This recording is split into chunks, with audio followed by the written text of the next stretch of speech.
Today we're going to be making foam fly fishing floats or strike indicators. I remember when I was a kid I used to use tree branches or twigs and snell them on and use them as floats, but these are far better. In fact, they're probably far better than anything you'll buy.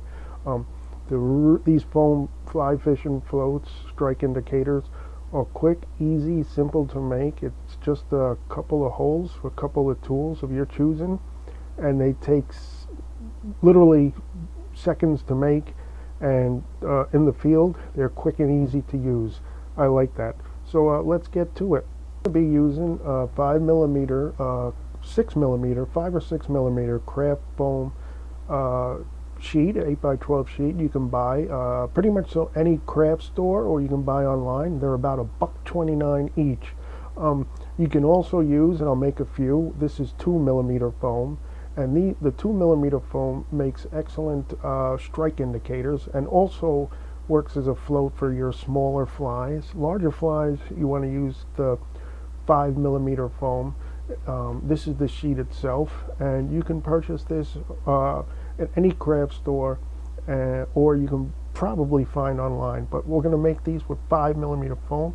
Now you're just going to need a couple of tools to make these foam fly fishing floats or strike indicators.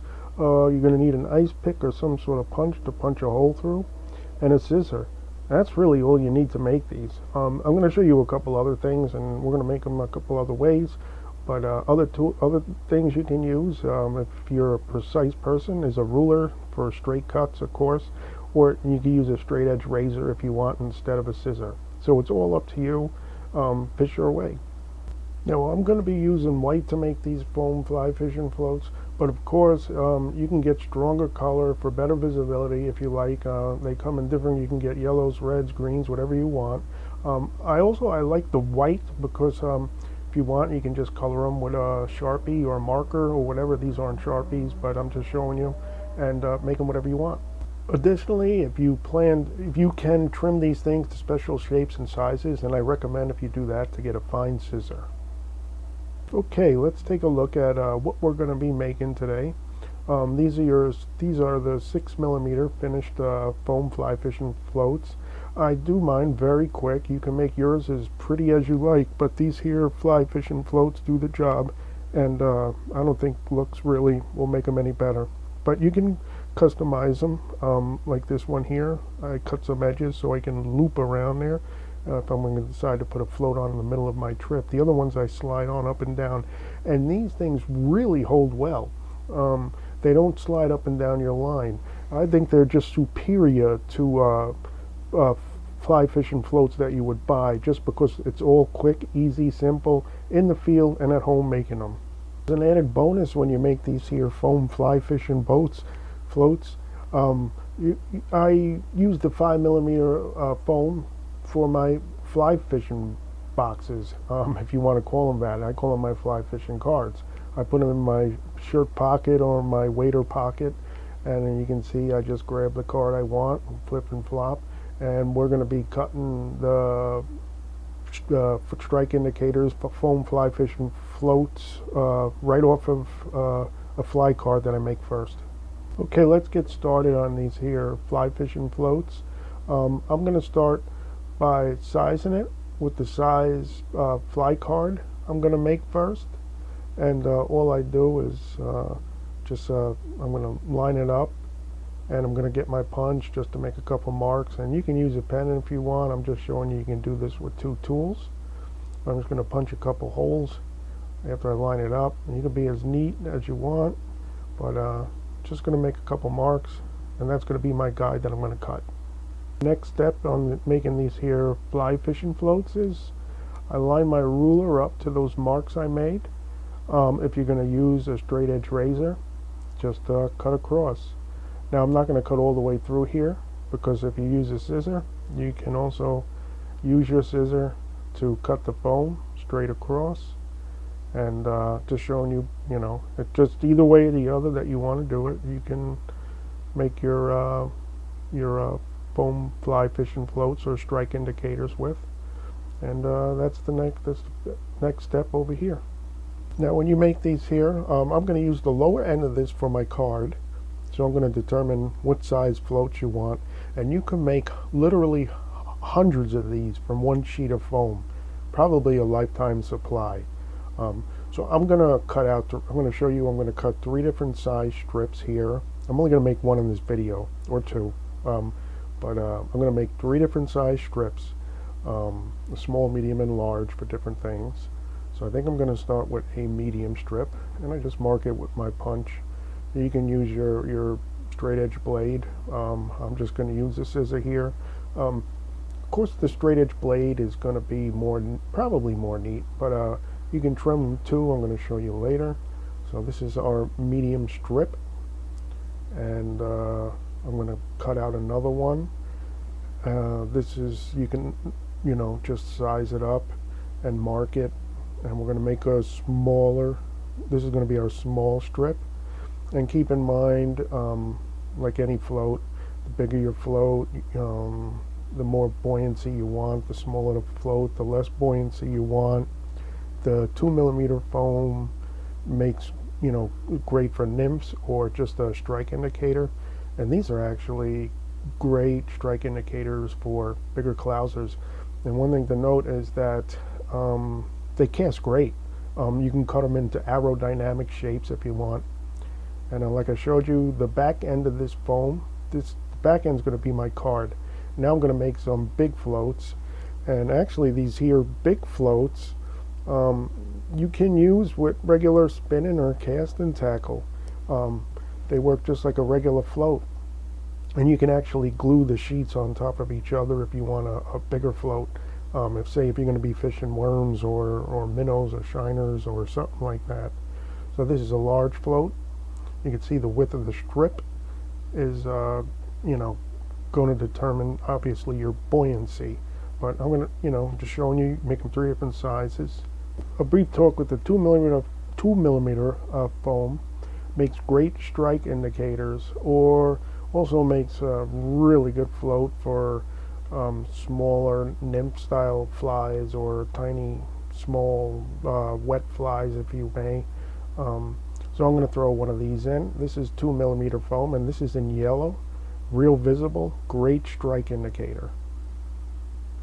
Just used a small piece of foam, and we made different we're going to make different size fly fishing floats, large, medium, small, and smaller. Or these would make a great float or indicator, whatever you want.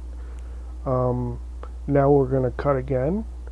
And we're just gonna cut them to size now, and these are this is going to be the size floats we're going to be using. So you just get your strips and you cut them into rectangles as such.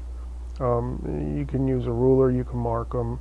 There's no exact science when you do this. I just kind of, honestly, I just kind of don't even use a ruler when I do it. I just kind of cut and go.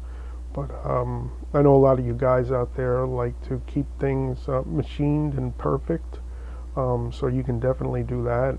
Just like a natural touch when I do things. Just going to cut these here 5mm foam sheets into rectangular fly fishing floats. And this is a pretty quick process. This is the big one, and I'm going to use these here for bait fishing. You can make them big like that. This is probably about right, probably with a split shot or 2. Probably just a split shot and worm or shiner. Make a great float for spinning tackle or even casting tackle, whatever you like to use. Or maybe saltwater, big clousers and big tackle. So tons of them.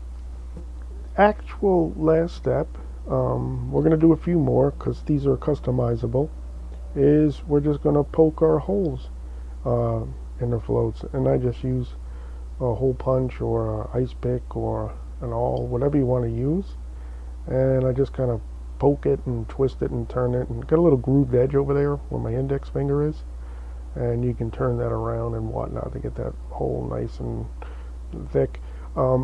I tried them with 3 holes, which is great, but I found you get plenty of holding power with two, and it's less time putting them on, and it's easier sliding them up and down your line.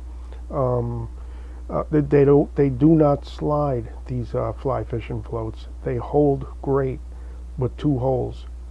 Additionally, if you want to make things quick, and I don't like to really do this, I just like to poke them, as you can heat your owl, your punch, or your ice pick, and it will go through that foam pretty much so like butter, if you wish.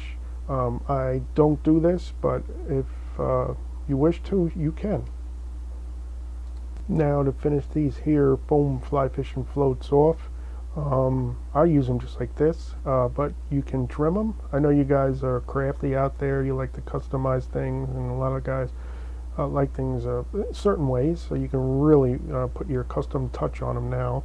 One thing I found is if you give them rounded or pointed ends, I made these a little rounded, they're going to glide through the water better. If you keep them blunt, they're going to kind of pop through the water better. If you make them narrower, cut some off the edges, the skinnier they are, the better they're going to cast. So have fun with them when you trim them. I do make them slightly different shapes and sizes. You can kind of notch out the middle part if you're going to use them. I'm going to show you how to put them on in a minute. But have fun trimming these here foam floats out, or just do what I do and keep them whole. Also, with the white foam sheets, we're ready to color. You can use Sharpie. I just grabbed these here markers. The Sharpies are a lot better. That's what's cool about the white. You can make them whatever color you want. But the yellow foam I have here is also pretty cool too. But another way to customize your float is, make them whatever colors you want. There's two ways to put these fly fishing floats on. I'm going to show you the first way, and I use this more often than not. Actually, I do prefer to just use it this way. All you do is you just go through one hole and back out through the other hole and slide it up to the level where you want your fly to sink, and that's it. I love these because you can easily slide them up and down. You don't have to push nothing. There's no glue. They slide easy, and believe me, they hold. They do not slide up and down. If you get nailed on a tree, you might slide up a little, or maybe a few millimeters, but really they hold. There's no need for 3 holes. 2 is just perfect. Another way to put them on, if you're in the middle of your day fishing and someone down the river is catching fish and you're not, because you got a float and you want to put one on quick, this is the loop. You just make a loop. You don't have to cut your fly off. It doesn't slide up and down too easy, but if you want to put one on quick, just make a loop and you slide that loop right through your hole, that whole loop. And what you want to do is bring it around, bring it out, bring it around to the other side. And I found you just need to go through one hole. You can go through 2 if you like, but I just keep it through one hole. You pull it nice and taut, and you're going to see that foam grips your line. The finer your line, the more it's going to grip. And actually, these are a pain to get off. And that's going to stay on, believe it or not. Little pain to move up and down, but quick, easy if you want to drop it on in the middle of your day. Okay, I hope you give these guys a shot and let me know how you do with them. At the least, you're going to save time and money, and you can spend that time and money catching more fish. That's what it's all about. These are the things I like. These fly fishing floats are fast, easy, simple, inexpensive, customizable, and you can get a lifetime supply for about $1.29. What's more to beat?